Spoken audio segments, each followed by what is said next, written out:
Hi, my name is Amanda Moorhouse and my company is called Empirically Speaking.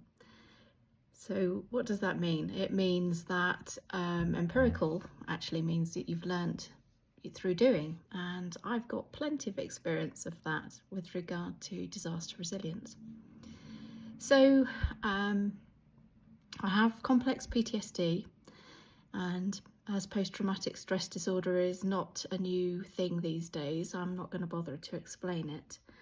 But needless to say, it's something which, honestly, for most people who've experienced severe incidents, it doesn't go away, despite what they tell you. It always has a sneaky way of coming back. So the kind of things that I have personally experienced, and I've written a list behind the phone, so I'm going to cheat because there's a lot. First of all, when I was little, I struggled with childhood trauma. There was a big row at home and my brothers were being sent off to school because I think they were being pestilent, normal boys kind of stuff.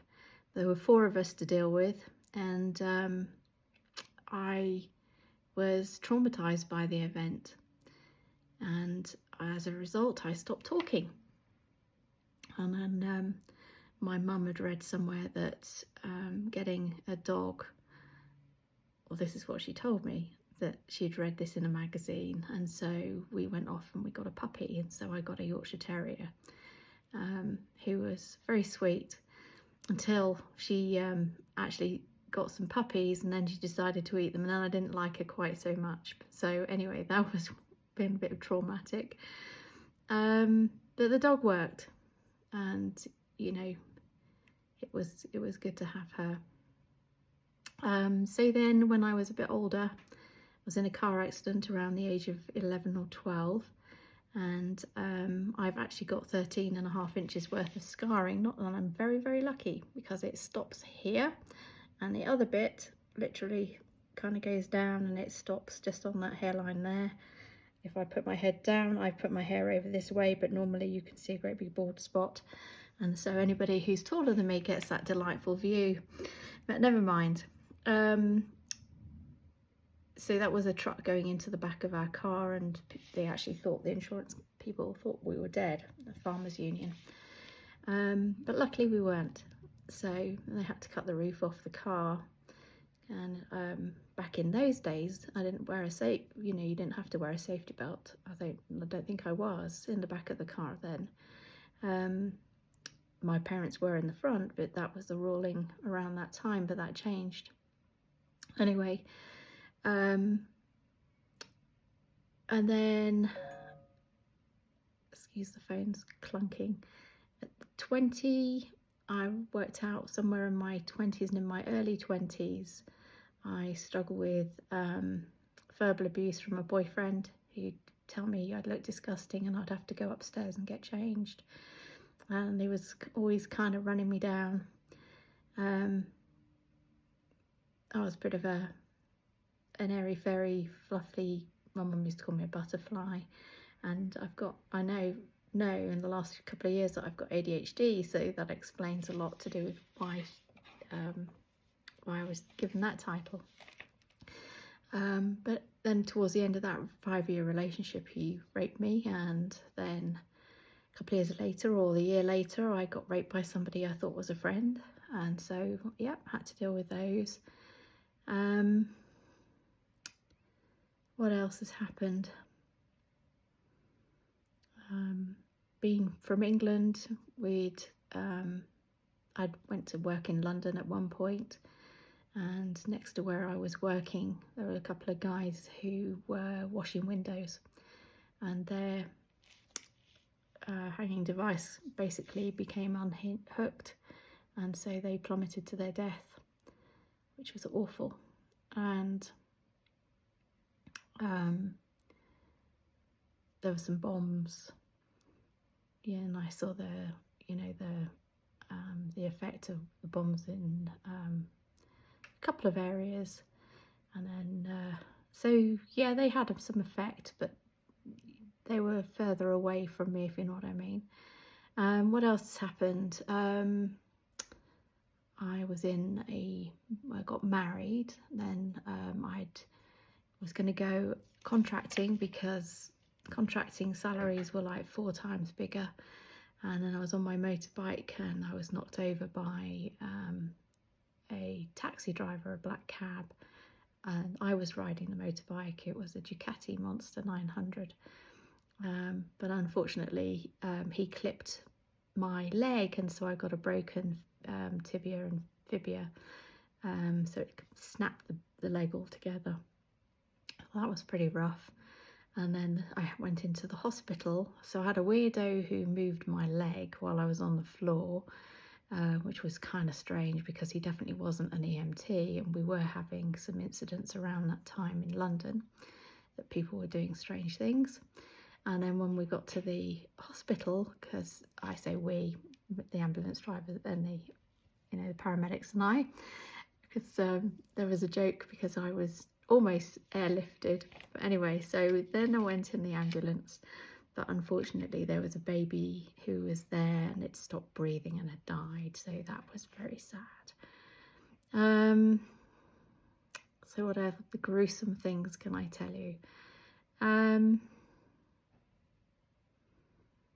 I was looking at the main causes for PTSD to explain why. So I've experienced 3 earthquakes, not traumatic, but very interesting. I saw the wave of glass, the wave go down the glass while I was in Starbucks in Escondido.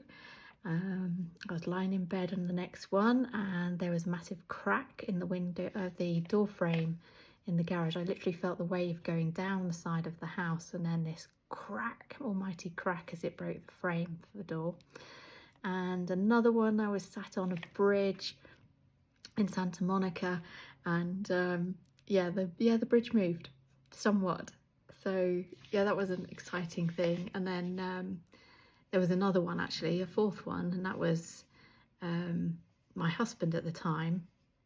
He came home and he said that there was now cracks at the bottom of their stairwell. I think he was on the 14th, 15th floor, something like that. So that was pretty grim. I watched the Twin Towers as they were, well, the second one as it was hit, and then when they kind of collapsed. I watched that on the TV in England.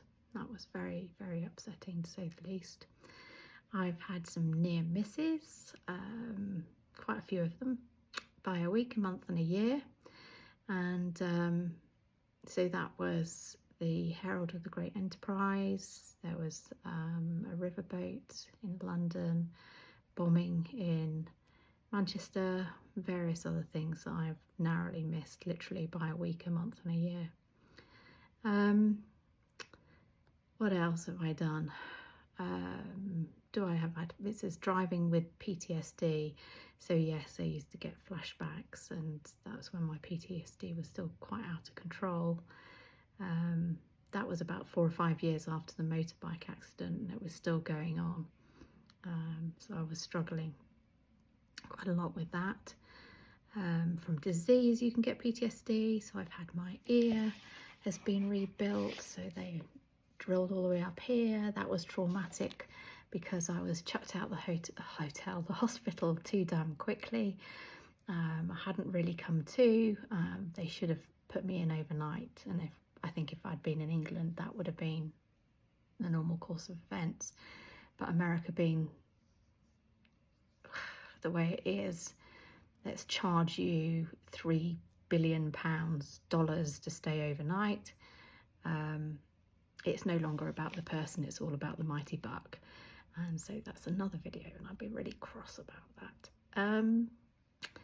So I was sent home having had my skull drilled and literally almost thrown into a car, and then the concrete surface of the freeways around San Diego reverberate in the car, and it any concrete freeway does that, or motorway. And so that vibration on top of having had the surgery, I could feel it dripping blood down the side of here and the inside of my skull, which was pretty gruesome. So there you are, lots of fun.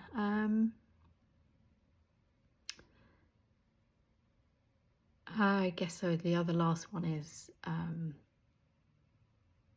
two friends committed suicide, two separately. One friend at university, another very good friend from another university where I was on placement, and a young boy of 14 who I had homeschooled in a class the previous year. So that was very, very sad. My own kiddo was just a couple of years younger, and this child was incredibly bright and so gifted. It was a huge loss, not obviously just to his mum and dad and every his friends, but to society, because I know that kid would have done amazing things. So there you go, that's 11 minutes of Amanda and her trauma. So I'm pretty experienced. I have done a number of jobs. I'm actually on my 6th career. So I did secretarial administration, then I had a career, what did I do next? Oh yes, that's right, I then went to university, I got a degree in computing and business, then I worked in the IT industry as business analyst and also a project manager for some time. Kind of did 8 years in that, and then I homeschooled, which I wasn't planning on, but I had a child with special needs. So there's my experience in the special needs department. So I know what it's like to lug a wheelchair around, to deal with 3/4 length plaster casts on both legs. And then we added those up and we came to 50. Can't blooming believe it, 50 flipping plaster casts to correct bilateral club feet. That child also got Perthes as a result of plaster casts being on too tight. And then in recent years, they had a shooting at the school where one child was lost. And then 3 or 4 months later, as if that wasn't enough, my kid was hit by a car in the middle of 4 lanes. So 2 lanes one way, 2 lanes the other.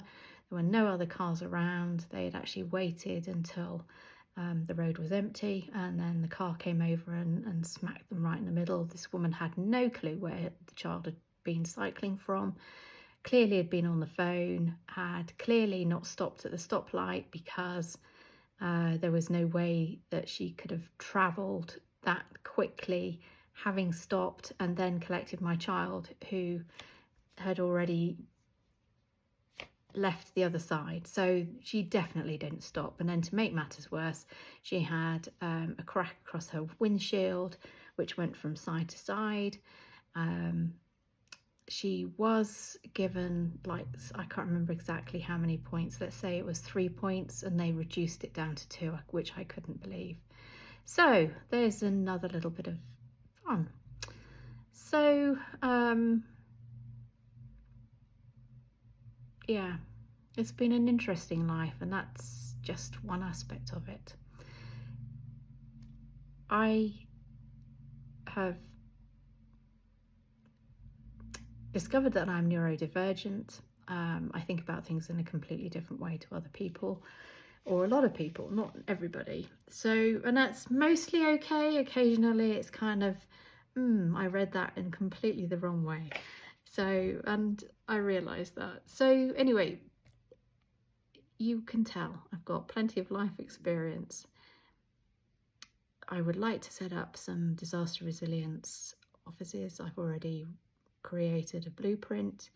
I have studied disaster resilience and a lot of external factors around that to do with the weather, climate change, the effects of different toxicities. I can talk about a number of different subjects.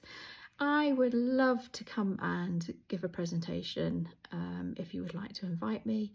I am also looking for funding to meet some of the needs of people, to try and get them organised, get them prepared, and to help companies also be prepared for the future as we're in for a few more climate disasters unless someone pulls their finger out and makes some radical changes.